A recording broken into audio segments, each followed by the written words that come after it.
Hello, good afternoon everyone. Ayan, nandito po tayo ngayon sa nasa likuran tayo ng Grand Wing Hotel. Ayan. Ito ginagawa kasi sa likod, hindi ko alam bakit yung mga cover yan dyan. So dito lang tayo. Kung naalala nyo, nagla-live tayo dito dati. Puro yelo din dito. Hindi tayo makapunta sa lugar na to kasi nga nag-yelo, madulas at yun nga, may yelo. Ayan yung baba na yan.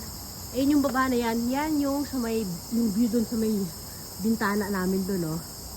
Ito, minsan pag nag-video tayo, diba, pinapakita ko sa inyo. Dahil baba muna tayo dito. Baba mo sa hagdanan. Ay, ngayon mga kuliglig, no? Oh. Ano yung natin mga, kita nyo, naglulumot dito sa anime. Ay! May palaka! May palaka! Ayun, may palaka! Ay! May palakang green! Nakita nyo? Naku, i-zoom natin. I-zoom natin, ha? Ay, nawala.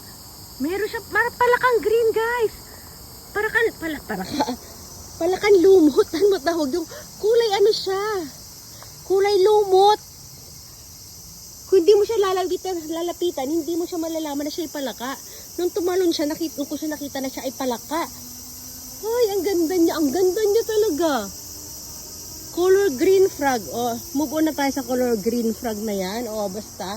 Ayan, magiging kwento na lamang siya, hindi natin siya nahuli. Ay, sarap sana hulihin nun, kaya lang wag. Alam nyo guys, pag nanguhuli kami ng insekto, or ng mga snails, nung nakaraan, nanghuli nga kami ng crab, inaalagaan lang namin siya sa loob ng ilang araw, kung ilang araw kami nasa bakasyon, di ba? Tapos, pag pauwi na kami, ibinabalik namin sila sa dati nilang, mga habitat. Habitat talaga, no? O sige, dito meron dito? Dito nakatakot, mukhang masukal dito, mukhang may ahas. Oh, dun din, may patubig sila dun. Ako, mukhang may snail dun sa baba. Kaya lang, bago tayo makarating dun sa baba, madulas, baka mabagok pa yung ulo natin. Wag na, itigil na natin yan ating Ito, ay, asan na nga ba tayo? Ito yan nasa third floor, sa room 347, yan yung ating yung kwarto. So, ito yung likod. Dito, puro yelo to guys ha. Literal na, puro yelo talaga. Ayan, ako nakikita nyo lahat ng sinasabi ko sa inyo. Ito lahat na nakita nyo, ganyan, yung bato-bato na yan. Yung kulay ng bato, ito yan, mga bato, di ba? Mga batuhan. Mga kulay ng damo na yan na nasa lapag. Lahat yan, puro yelo. Ang kapal-kapal ng yelo dyan. Pag winter, di ba? Nakita nyo nag-video. Ay, ayun! May palaka ulit! May palaka ulit! Oh, ayan, i-zoom natin.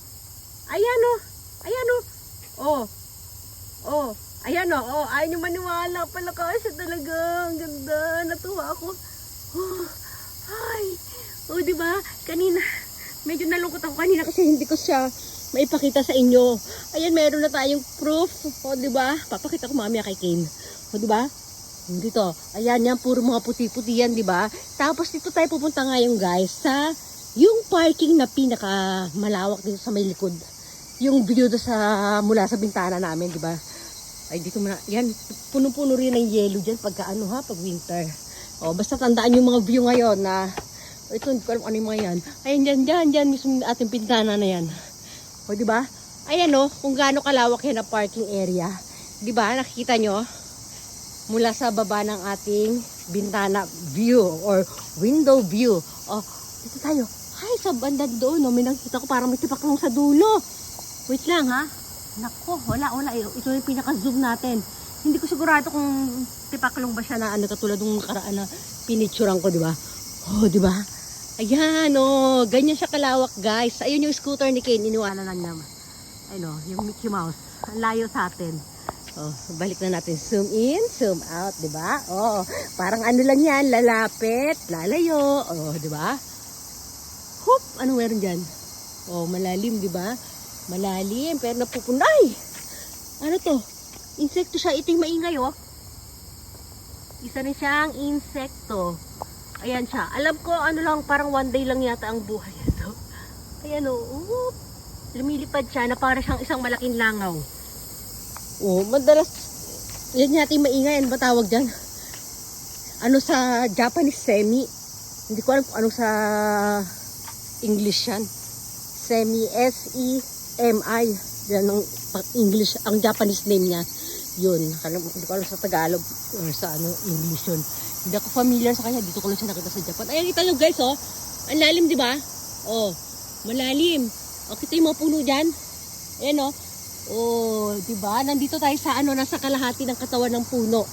Oh, di ba? Di ba? Nasa ano tayo? Ayan, ganda ng ganda niya. Oh, ito maganda. Oh, shot. Oh, di ba? Dito sa kabila. Oh, dito naman. Maganda to. Ang ganda ng mga kuha ko ngayon, oh. Oh, di ba? Oh, ipopost natin yan later, ha? Oh, dito naman sa kabila. Anong meron dito? Aakyat tayo dun.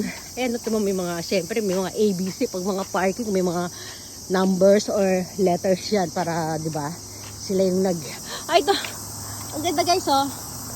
Oh, yung punong yan, oh. Tingnan nyo, guys, ang ganda. Oh, zoom natin, ha. Zoom. Ang ganda. Kasi, ano na tayo, nasa kalagitnaan tayo, di ba? Oh, ganyan natin sa may bandang taas. Oh, ang ganda niya. Zoom. Ayan, oh, di ba? Para siyang, ito yung dahon nito, kala mo puno ng kamyas, oh. May mga bunga siya, bilog-bilog, para siyang plum. Pero hindi siya, ang laki sobra niyan. Hindi ko alam, lumalaki ba ng ganyan yung plum tree? Oh, ang ganda ng ulap, oh. Oh, dito, ayan ka. Oh, di ba? Oh, di ba? Oh, balik tayo doon. Balikan natin si Lakin. Ay, siya nga pala, kaya kami lang ni Brandy nandito. Kasi si Kane, nag-toilet ngayon. May daanan doon, papunta doon sa likod. Oh, kaya, yun, nag-toilet sila mag-ama. Asa na? Ayun na sila. Parang nakikita ko na nga sila eh. Ayun oh. May baon akong kwento para sa kanila. Sasabihin ko nakakita ko ng palaka. O, di ba? Nakakita ko ng green frog. O, di ba? O sila, anong baon nila? Pag baon nilang kwento pag magkita kami, malamang ikukwento ni King kung gaano kalaki yung poop niya. Kung malambot ba o matigas. So yan ang ganyan yan eh. Pag after nila mag-toilet, nagkukwento sa akin. O, mama, tuwan-tuwa siya. Kinukwento niya kung ano bang texture, anong ano. Papa Saki, green frog. May tayo? May ta? Oh, nakita raw din nila. Kaway Captain eh. Ayun, anak ko, ang laki ng hindi siya butterfly. Ang pangalan nun, tutubi. Yung tutubi dito, kasing laki ng ibon. Ano yun? Ang laki. Ang laki niya. Oh, di ba? Oh. Oh, dito balik tayo dito sa mga puno-puno dito. Ayun oh, sinitingnan laki yung nakita rin nila yung palaka kanina nakita ko. Okay? Green frog ata. Oh, di ba? Oh, di ba? Wala na naman maikwento. Brandy, halika dito dali. Oh. Pinakakawala ko sana si Brandy. Oh, di ba? Hay, doon sa kabilang area tayo. Sa kabilang area, dali. Maganda rin yung view doon, yung taniman dati. Yung taniman doon na dati natin nakita na puro yellow. Alam ko na, ikwento ko na sa live ko yun eh. Sabi ko sa inyo na, tawag dito, ito taniman ito. Pero ngayon, puro yellow lang makikita ninyo. Kasi nga, yun, natabunan ng snow. O, di ba? Ayan, malapit na tayo. O, di ba? Lakad-lakad lang, malapit na tayo. Ang ganda ng view dun, oh. Ay, ito si Manong, yung maintenance dito. Ayan, si Manong talaga, oh. Kanina nakita ko naman sa, ayan, may nakatanim ngayon. Ganito siya ang itsura niya, oh. Kapag summer, ayan siya guys, oh. Oh, di ba may mga tanim sila. Hindi ko alam kung gulay or may flower. Gulay, mga gulay siguro. Pero sa banda doon, oh, mga flowers, oh. Oh, ito yata nakatago dito, mga gulay ito, di ba? Ayan, oh. Ang ganda ng ating taniman, oh. Ang mga, ang ganda ng ulap, oh. Mahilig ako kumuha ng mga picture ng ulap, eh. O, di ba? Tapos doon sa dulo, nakita nyo parang orange na yun doon, bahay. Ayan. Diyan, malapit-lapit dyan. Pero ayun, ito pala, pa letter Y. Kita nyo pa letter Y? Ayan. Diyan kami, eksaktong fireworks nila Kane. O, di ba? Sige na, babalik tayo kila Kane. Magkwento kami ng palaka. Ay, hindi ibig sabihin, magpapalit na kami ng kwento sa mga nakita namin palaka. O, sige na ha, bye-bye everyone. Brandy, bye-bye. Bye!